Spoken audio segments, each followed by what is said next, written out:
política, aunque todos los que lo conocemos sabemos que es muy político, como mucha gente, pero más.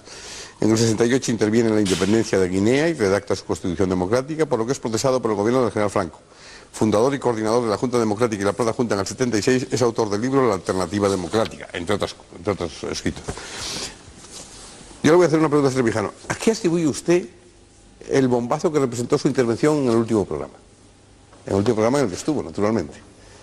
Porque realmente ha sido espectacular para nosotros mismos que hacemos la clave y estamos acostumbrados a bombazos diversos, ¿no? Yo creo que tengo una explicación. Lo que yo dije, las opiniones que expresé en el último programa, son las mismas ideas políticas que estoy defendiendo desde que tengo 18 años. Primero contra Franco, no contra Franco, contra la dictadura, contra el régimen dictatorial. Luego esas mismas ideas las expresé en los periodos, meses, años inmediatamente anteriores a la transición, hasta el último momento, hasta el año 76. En el año 76, 77, cuando se estaba discutiendo la Constitución y haciéndose el problema de Constitución, publiqué 62 artículos en una revista Reporter explicando esas mismas ideas, diciendo que la Constitución española no era democrática, que lo que se estaba haciendo era un engaño a las fuerzas democráticas, que había un pacto en el que se estaba traicionando la causa de la democracia, en el que habían entrado todos los partidos políticos. Es decir, las mismas ideas que dije el último día en mi intervención en la clave, las vengo repitiendo desde hace 30 o 40 años. Bien, ¿y eso por qué sorprende tanto? Porque por el oportunismo. Es decir, los pueblos tienen que aprovechar las oportunidades que se les dejan para ganar las libertades. El planteamiento de la transición española se hizo en un momento donde ya internacionalmente se veía, por ejemplo, que la evolución de la política internacional no iba en el sentido de prolongación de la Guerra Fría. Y en ese momento el pacto de las fuerzas que sostenían políticamente al régimen de Franco con los partidos tradicionalmente democráticos es un escándalo enorme. Eso no tiene antecedentes en la historia, porque los pactos se pueden hacer pactos sobre cuestiones no esenciales, pero pactar sobre lo esencial, que es la democracia, si renunciar los partidos democráticos a la democracia, por tal de dejar de ser perseguidos y de conquistar las libertades, era tan escandaloso que yo no podía resistir ese tema y me encontré solo. Es decir, no solo ante los partidos y la clase política, sino que en el pueblo, intelectuales, amigos, no había nadie que pudiera compartir ni comprender mi posición. Pero hoy han pasado 15 años donde se ve el resultado. Yo escribí el libro La Alternativa Democrática y esos artículos anticipando que el pacto de la transición llevaría indefectiblemente a que el terrorismo continuaría y a que la corrupción aparecería inmediatamente. Eso lo tengo escrito entonces. Hoy, como se ve que el sistema está haciendo grietas por todos lados, que se han perdido los ideales, que no hay moralidad política, que no hay ilusión de futuro, que las ideas nadie las defiende, entonces en el pueblo se ha despertado una inquietud por encontrar algo nuevo, algo fresco, algo diferente. Y toman por diferente las ideas tradicionales de la democracia, que yo son las que estoy diciendo. Yo no soy original, estoy diciendo lo que cualquier persona sensata en el mundo diría si en España no se hubiera producido el pacto oportunista entre la fuerza franquista y los partidos democráticos. Por eso he tenido éxito, porque hoy se me escucha.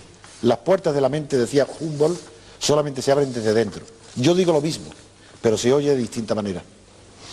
Ya estamos casi en debate. He visto, ya ha empezado Antonio a plantear la cuestión. Vamos a ver, Antonio Hernández Mancha, que es ahora, ¿cómo se va trabajando en la concienciación y en la toma de decisiones para que realmente el concepto de democracia... Pues el señor Antonio Mancha es bueno.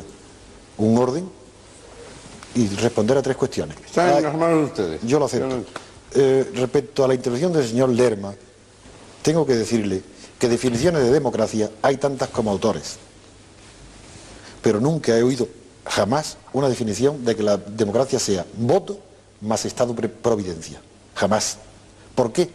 Porque Estado-providencia implica ya el contenido de la acción de gobierno. Es decir, en el supuesto que se le pusiera el nombre de democracia, sería democracia material. Mientras que aquí estamos entablando un debate sobre la democracia entendida formalmente, democracia formal. Por tanto, no se puede entrar con contenidos de económicos ni sociales, porque estamos hablando de reglas de juego democráticos, nada más. Porque si entramos en el otro tema, sería un tema ideológico. y ya la izquierda, el Partido Comunista, ha tenido unas tesis, que ya saben, ¿no?, el Partido Socialista otras, y yo, por tanto, lo primero es que eso no. Porque estamos hablando solamente de democracia formal, mínima. Por esto también la intervención de don Víctor tampoco la comparto, porque al decir que hoy hay más democracia que nunca, implica que hay algo de democracia. Y yo niego que haya ahora lo más mínima democracia. Hay otra cosa que ya veremos, ya llegaremos. Y implica, entonces, la República fue democrática. Fue un horror, pero fue por el horror de las consecuencias a lo que llevó, pero no fue por el sistema democrático. Y la República fue democrática. Y hoy no hay democracia ninguna. Después diré por qué. En mi intervención anterior señalé dos requisitos. Yo no me voy a repetir. Voy a hablar ahora de estructuras profundas. ¿Por qué no hay democracia? ¿Por qué las estructuras no son democráticas? Es decir, ¿por qué los partidos no son democráticos? ¿Por qué el funcionamiento del sistema no es democrático ni puede serlo? Eso es lo que yo voy a intentar explicar ahora. Y respecto a la intervención del señor Anguita, con la del señor Groldo, estoy de acuerdo porque ha sido una descripción de la decepción social respecto a las instituciones existentes y la apatía y la abstención, pero respecto al señor Anguita ha planteado varios temas que son interesantísimos para este debate. Yo estoy de acuerdo, puedo aceptar su definición de la democracia como autogobierno, pero sería más claro para el espectador si le dijéramos que eso es así, porque tiene razón el señor Hernández Mancha cuando ha dicho que hay que distinguir entre libertades y democracia. Pero no, ha cometido el error de decir que puede haber democracia sin libertades. Eso es imposible. Lo que puede haber es libertades sin democracia, pero la inversa no. Pero en las libertades pertenece al régimen de las libertades, nada más. Mientras que la democracia implica por necesidad un sistema o régimen de poder. Se refiere exclusivamente al poder. ¿Quién manda? ¿Quién gobierna? ¿Cómo están dirigidos los gobernados? El sistema de poder. Y cuando yo digo que en España no hay democracia, es porque el sistema de poder en España no depende para nada ni de las urnas ni de los electores, sino que es un acuerdo de una camarilla de 6 o 12 personas que se han apoderado del sistema de poder en España, que hacen las listas de diputados, que los mandan al Parlamento, que en el Parlamento esos diputados tienen que votar lo que ellos les dictan, con mandato imperativo, que la Constitución no sirve para nada porque es violada y dice principios que no serán jamás aplicables. Por ejemplo, que los partidos democráticos, que los partidos serán democráticos, eso jamás serán, no podrán serlo, y cuanto más perfectos y más grandes sean los partidos, se siente más cercano a otro jefe de partido que respecto a sus militantes de base de sus partidos. Esa es la clase política. Hay unos intereses grupales, de clase como grupo, y el señor Anguita es clarísimo que él no tiene conciencia de clase política. Pero la coherencia de la conducta del Partido Comunista, no hablo de Izquierda Unida, del Partido Comunista, su conducta en el sistema, en el régimen político español, corresponde exactamente a la misma coherencia y sentido conspiratorio de la participación en el poder que el PSOE y que el PP. Es decir, que son partidos que ante todo defienden la coherencia de su participación en el sistema, de ahí que se repartan las cuotas de poder, de ahí que les asuste, se les hiela el corazón ante la abstención, que es el enemigo de la clase política. La clase política en España existe porque la sociología lo demuestra, cualquiera que sea la intención personal o subjetiva de cada líder político.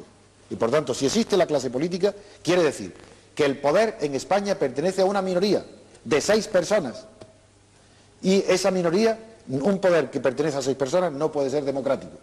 Y esas personas son las que forman las listas del Parlamento, las listas de los gobiernos, las listas de los jueces, y no hay separación de poderes, y el elector no puede elegir a su representante. El diputado que es elegido no representa al pueblo, no representa a los electores. Mucho tiempo es poco. Lo que quiero decir es que vamos a completar el análisis pasando ahora a una descripción positiva de lo que hay. Es decir, si no hay democracia, para mí no la hay. Otra es imperfecta, yo quiero definir lo que hay de manera positiva, diciendo qué es lo que hay. Lo que hay, si miramos la Constitución, pues se dice es una monarquía parlamentaria. Es evidente que no es una monarquía constitucional, ya que el rey no designa al gobierno. Pero está claro que es una monarquía parlamentaria. La Constitución señala al rey un papel moderador, de árbitro, entre las fuerzas, ¿entre quién? Perdón, Antonio, antes que eso dice que es una democracia social de derecho, que es por lo que ha dicho antes Lerma tiene su peligro en el contexto de nuestra Constitución, porque al decir democracia social de derecho hay que atribuir contenido al calificativo social. Y eso yo comprendo que es peligroso. Pero verás tú, asumo el planteamiento de acuerdo. Primero, Víctor, vamos allá. La democracia social de derecho es un absurdo, es una ignorancia total de la expresión de las palabras, y eso es un fallo garrafal de los que redactan la Constitución. Primero, toda democracia es social, todo Estado social, y todo Estado es de derecho. Incluso el régimen franquista era un Estado de derecho. La Unión Soviética era un Estado de derecho. Allí donde hay un ordenamiento jurídico general es un Estado de derecho. Las monarquías absolutas inventaron el Estado de derecho. Y poner la palabra social no significa nada. Por tanto, yo voy al grano, no me entretengo en las palabras. Estoy hablando del régimen de poder. Y el régimen de poder, en la Constitución dice que es una monarquía parlamentaria. Entonces vamos a ver lo que es eso. He dicho, no es constitucional porque el rey no tiene poder para designar el gobierno. ¿De acuerdo? Quiero decir que no es una monarquía como las que el primer tiempo de la Revolución Francesa. ¿Es una monarquía parlamentaria? Lo dudo. Lo dudo. Yo querría ir al grano por lo que Un momento. Deja acabar a Trevijano. Ya Víctor, acabamos. ahora No voy a acabar si no he empezado. No he empezado. Yo soy breve en mi intervención. No, suele ser breve, Pero quiero ser muy concreto. No es una monarquía parlamentaria porque, por un lado, el rey tiene papel de moderador. Pero el moderador del poder, porque no puede haber de otra cosa. Pero el Parlamento no tiene poder ninguno. El poder no está en el Parlamento. Luego no podemos definir el régimen español actual poniendo la palabra al parlamentario, porque ahí no está el poder. El poder está fuera del Parlamento. Está en los partidos políticos. En los jefes de los partidos políticos. Y hacen el poder y lo ejercen fuera del Parlamento. Al Parlamento se llevan las cuestiones ya decididas. Eso es verdad. Luego no puede ser una monarquía parlamentaria. Entonces, si no es monarquía parlamentaria, ¿cuál es el papel del rey? Yo aprovecho este momento para corregir a la intervención anterior de Víctor, que yo nunca en mi vida me he proclamado ni republicano, ni partidario de un partido republicano, y mucho menos federal. Yo he escrito en mi libro que yo, entre una monarquía presidencialista y una república presidencialista, por facilidad, porque estaba preparada, dejaba la monarquía. Desde luego me gusta mucho más la república. Pero un partido republicano para mí no tiene sentido, porque si hubiera triunfado la tesis republicana en un referéndum, que yo lo hubiera promovido, a favor de la tesis republicana, sobra un partido republicano, porque todos serían republicanos. Y en la situación actual un partido republicano sería absurdo, porque ese partido republicano, si se presenta en una elección, es para estar en el Parlamento. Y todo partido en esta situación que vaya al Parlamento refuerza el sistema, no lo destruye. Por eso el Partido Comunista no entiende, no puede entender que si él no está en la clase política, el momento que está en el Parlamento refuerza al Parlamento. La función del Partido Comunista en España durante la transición ha sido la misma que Marat tuvo durante la Revolución Francesa: poner un dique, un límite hasta donde se podía llegar por la izquierda. Era el guardián, el portero, para que la izquierda no entrara y rompiera la oligarquía que estaba dentro. E igual que el vuestro, en la primera parte de Fraga, fue el guardián por la derecha para que no entrara. Y los dos guardianes fueron Partido Comunista y Fraga. Y dentro el PSOE, dueño del coto.